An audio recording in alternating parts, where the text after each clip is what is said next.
course of the last couple of weeks, Casey, every other major nation came to the White House and continued to offer increasingly better options and proposals for the president to sign off on. That has made White House officials feel like they are very much in not just an emboldened position, but they had leverage all along, and they are at a point of maximum leverage right now, which means for those countries that don't have agreements yet, and there are not very many major ones still out there, is very clear Canada is not going to move towards one anytime soon, at least before the deadline. India seems to also have pretty much run into a brick wall over the course of the last couple of days. But I think you can probably see if the president's going to sign off on extending the pause with China that's currently in effect, or at least the current state of play where things are right now.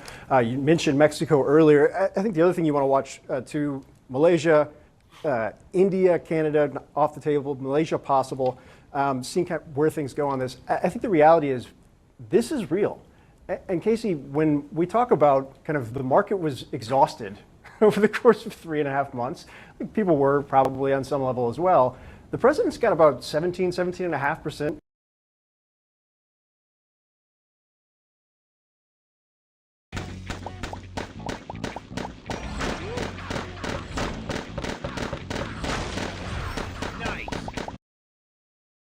It's extremely dangerous. Making ultimatums to Russia that are first unenforceable, but are provocations and escalations. It's not going to end the war, but it could escalate the war. Jeffrey has become an apostle of appeasement.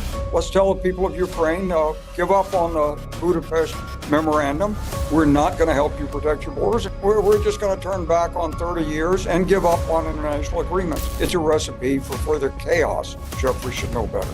You really think that Ukraine, sir, can drive the Russian army out? By what magic wish is this supposed to take place? You know, Scott, I've been around the military for a long, long time, and I know that they know what the stakes are in this, they know what the risks are, and they're not about to give up.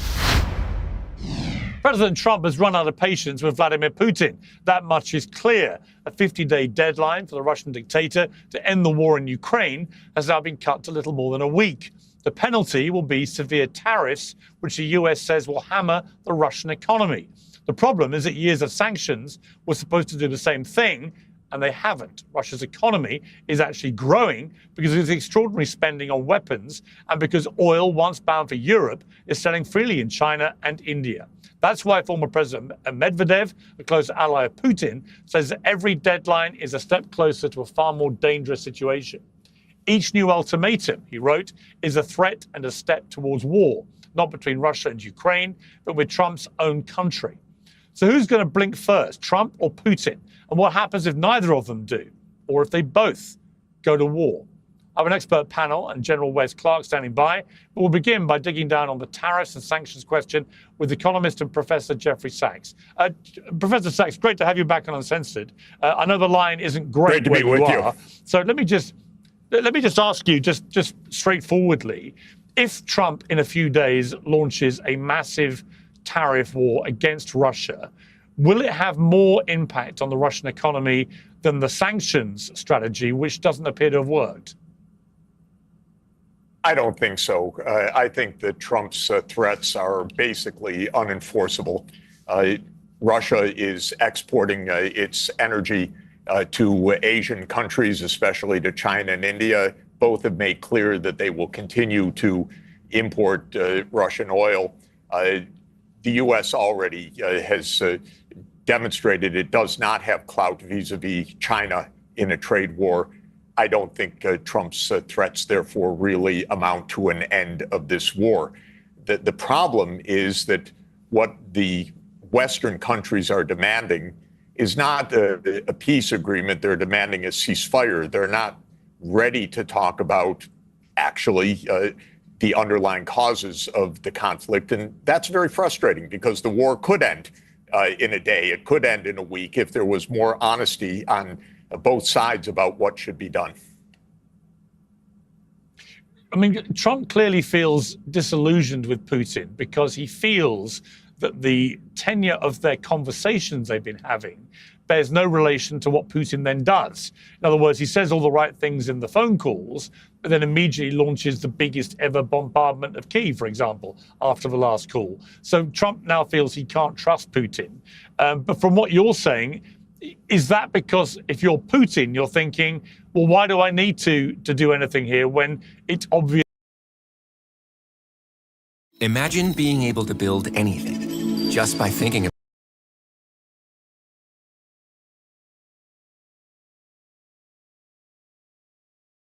Virginia Roberts Giuffre's family, her brothers Sky Roberts and Danny Wilson, as well as their wives Amanda Roberts and Lynette Wilson. And I'm just so grateful to have all of you here tonight to talk about something that I know is really painful, but also really important for each of you. And Danny, I think it's hard for anybody to imagine the emotional toll the last few weeks have probably had on your family. What made you decide to speak out tonight?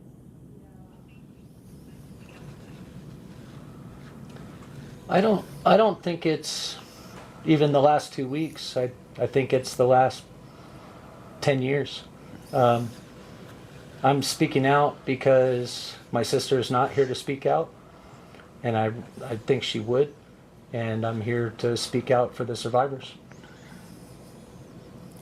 And Sky, your sister was just 16 years old when she was working at Mar-a-Lago in 2000, and when she was recruited by Ghislaine Maxwell. As this has played out over the last few weeks, I imagine you were probably quite surprised when the Justice Department sent their number 2 in charge to go and sit down with Ghislaine Maxwell. Yeah, we were very surprised. I think, she was preyed upon by Ghislaine Maxwell as well as many other predators out there, but she was preyed upon at Mar-a-Lago. And we were very shocked and very surprised that they were giving her a voice and giving her a platform to essentially possibly make a deal. And reality to that is that there's so many survivors still out there that are affected by that, including my sister, who's not here to speak for herself. And I think it's important that we stand beside them, that we stand in front of you and in front of everyone out there with a sign of strength on my sister's behalf, because she's not here to do that herself. But we stand with survivors here, and I want to make it clear that, she does not get the opportunity to get out. She deserves to rot in prison where she belongs because of what she's done to my sister and so many other women. And it's absolutely a pure sense of evil.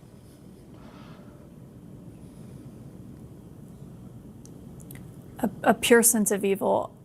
I think some people remember this and think of Jeffrey Epstein, but may not remember Ghislaine Maxwell. And I know that y'all as a family have said that at times Virginia said that Maxwell could be more cruel than Epstein was. And Amanda or Lynette, I wonder what either of you remember about what she had to say and her view of that.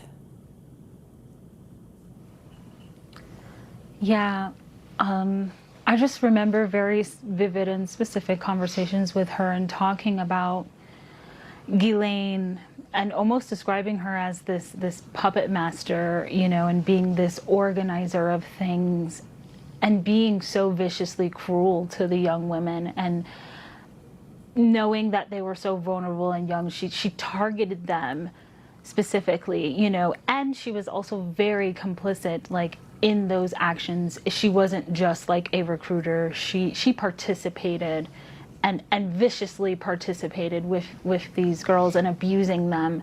And so she just described her as this monster, of a nightmare. Well, and, Lynette, remembering that, I wonder, as we're in this conversation of whether or not she'll be granted immunity to speak to Congress, or whether a pardon would be on the table, or even a reduction in her sentence that she's serving right now. Not only what message that would send to someone like your sister, who is so outspoken about this and such an advocate, but also to the survivors, the other survivors in this moment. Do you have a car? Do you have a clean driving record?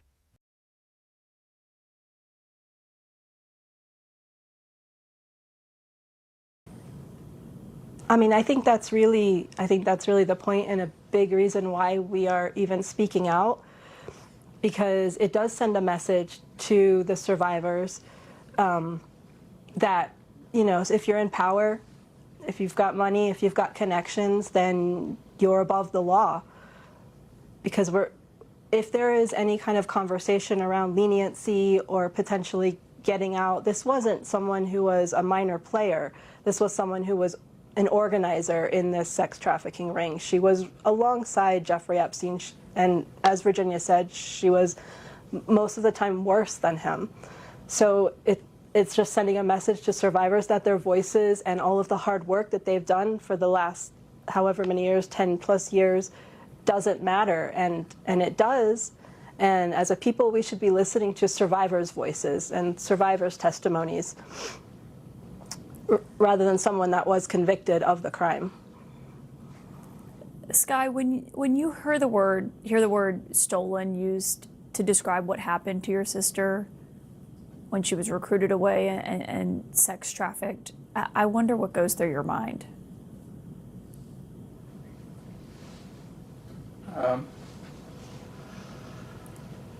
She wasn't stolen.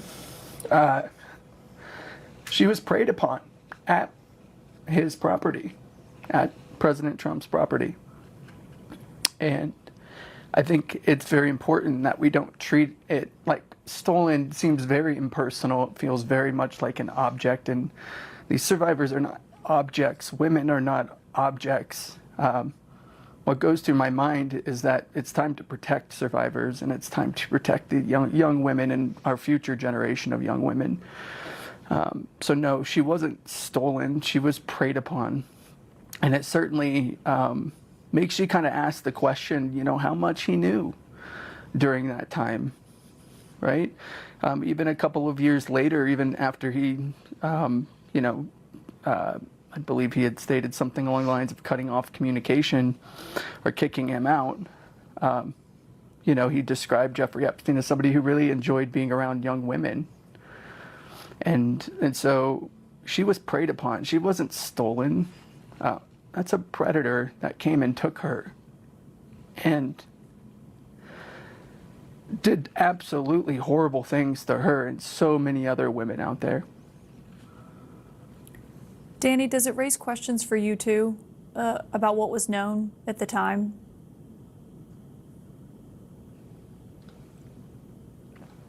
I think my sister's whole story makes me ask a lot of questions, how things went down.